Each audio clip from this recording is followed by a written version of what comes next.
YS Sharmila effect.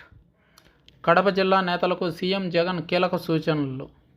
YSR Congress పార్టీపై Congress PCC chief Sharmila effect భారీగా పనిచేస్తుంది. వచ్చే ఎన్నికల్లో కడప పార్లమెంట్ నుంచి పోటీ చేస్తారనే ప్రచారం జోరందుకుంది. ఆ పార్టీలో నాయకుల్లో ఆందోళన వ్యక్తమవుతున్నట్లు తెలుస్తోంది. ఇప్పటికే వైసీపీ అధిష్టానానికి రిపోర్టులు కూడా పంపించారని సమాచారం. ఈ నేపథ్యంలో సీఎం జగన్ కూడా అలర్ట్ అయ్యారు. రానున్న ఎన్నికల్లో కడప అసెంబ్లీతో పాటు పార్లమెంట్లో గెలుపు ప్రతిష్టాత్మకంగా తీసుకున్నారు. ఈ మేరకు కడప జిల్లాపై ఫోకస్ పెట్టారు. తాజాగా కడప జిల్లా నేతలతో తాడేపల్లి క్యాంప్ కార్యాలయంలో భేటీ అయ్యారు. ఈ సమావేశంలో కడప ఎంపీ అవినాష్ రెడ్డితో పాటు ఎమ్మెల్యేలు పాల్గొన్నారు. కడప జిల్లాలోని తాజా పరిస్థితులపై వారిని అడిగి తెలుసుకున్నారు. త్వరలో ప్రారంభం కాబోతున్న తన బస్సు యాత్రపైన వారితో మంతనాలు చేశారు. వచ్చే ఎన్నికల్లో కడప జిల్లాలోని అన్ని సీట్లను తాను గెలవబోతున్నట్లు వారికి తెలిపారు. వైఎస్ షర్మిల అభ్యర్థులకు కాల్ చేసి మభ్యపెట్టాలని చూసినప్పుడు మీరు ప్రలోభాలకు లోనైతే తగిన ఫలితం అనుభవించడానికి సిద్ధంగా ఉండాలని వారికి జగన్మోహన్ రెడ్డి వార్నింగ్ ఇచ్చినట్లు తెలుస్తుంది. ఎట్టి పరిస్థితుల్లో కడప జిల్లాలో ద్వితీయ శ్రేణి నాయకులు కానీ తృతీయ శ్రేణి నాయకులు కానీ కాంగ్రెస్ పార్టీలో అడుగుపెట్టడానికి వీల్లేదు. ఎట్టి పరిస్థితుల్లో వైఎస్ షర్మిల అనే కడప నుంచి పోటీ చేయకుండా ఆపే బాధ్యత తనదిగా తీసుకున్నట్లు తెలుస్తుంది. కడప జిల్లా నుంచి ఏ స్థానంలోనూ వైఎస్ షర్మిల పోటీలో దిగే ప్రసక్తే లేదంటూ జగన్మోహన్ రెడ్డి స్పష్టం చేశారు. ప్రధానంగా ఎన్నికల్లో ఎలాంటి వ్యూహాలు అమలు చేయాలన్న దానిపై పార్టీ నాయకులకు దిశానిర్దేశం చేశారు. కడప, కర్నూలు జిల్లాల్లో మనకు ప్రత్యర్థులు పెద్దగా లేరు. 2 జిల్లాల్లో క్లీన్ స్వీప్ చేసే అవకాశం ఉంది.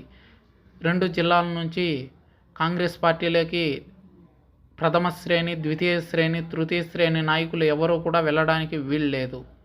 ఎంపీటీసీలు, సర్పంచులను సైతం కట్టడి చేయాల్సిన బాధ్యత మనపైనే ఉంది.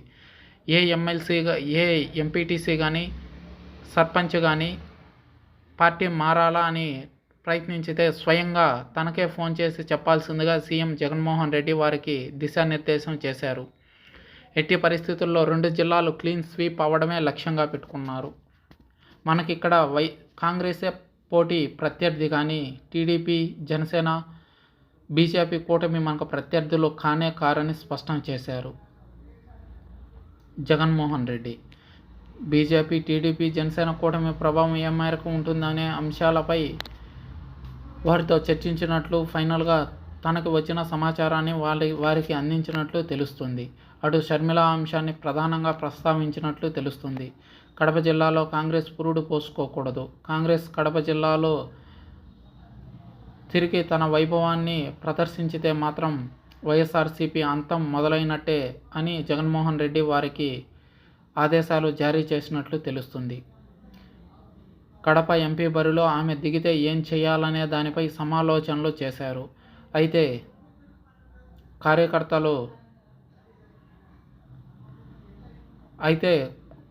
తన వైపు నుంచి ఎట్టి పరిస్థితుల్లో షర్మిల పోటీ చేసే ప్రసక్తే లేదంటూ ఖరాఖండిగా తేల్చి చెప్పేశారు జగన్మోహన్ రెడ్డి. అటు రాయలసీమలో మరే జిల్లా నుంచైనా వైఎస్ షర్మిల పోటీ చేసే అవకాశం ఉందని, ప్రభావం అంతో ఇంతో ఉంటే అక్కడ ఉండే అవకాశం ఉందని, మీరు ఎట్టి పరిస్థితుల్లో నిరాశ నిస్పృహలకు లోను కావద్దని తేల్చి చెప్పాడు వైఎస్ జగన్మోహన్ రెడ్డి. మే 13న పోలింగ్ జరగడం, నియోజకవర్గంలో ప్రతి వైసీపీ నాయకుడు, కార్యకర్త ఎన్నికలకు సిద్ధం కావాలని పిలుపునిచ్చారు. కాంగ్రెస్ కార్యకర్తలని ఊడ్చి పారేయాల్సిందిగా చెప్పుకొచ్చారు జగన్మోహన్ రెడ్డి.